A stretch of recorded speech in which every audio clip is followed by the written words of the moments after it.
কথায় কথা দুষ্টমি করে স্ত্রী যদি স্বামীকে ভাই ডাকে, স্বামী যদি স্ত্রীকে বোন ডাকে, ভাই বোন ডাকাটা শরীয়তের দেশে জায়েজ নাকি না জায়েজ? আমাদের সমাজে মহব্বতের চোটে আমরা যে আরো কত কিছু করি। অনেকে এই কাম করে যে স্বামী তার স্ত্রীকে কি বলে, বোন ডাকে, আবার স্ত্রী তার স্বামীকে ভাই ডাকে।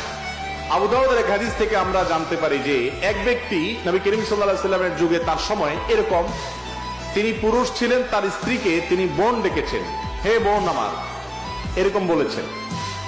তো এই ডাক শুনে নবী করিম সাল্লাল্লাহু আলাইহি সাল্লাম তাকে নিষেধ করেছেন যে এইভাবে ডাকবা না। অতএব স্বামী স্ত্রী একে অন্যকে কি ডাকবে না, ভাই বোন বলে ডাকবে। যদি সন্তান থাকে তাহলে অমুকের বাপ অমুকের মা বলবে। কথার কথা ছেলের নাম আব্দুল্লাহ, তাহলে স্বামী তার স্ত্রীকে বলবে আব্দুল্লাহর মা, আর স্ত্রী তার স্বামীকে বলবে কার বাপ, আব্দুল্লাহর বাপ। এটা হলো শ্রদ্ধা দেখানোর সবচেয়ে উত্তম এবং সাহাবীদের সুন্নাহ এটা।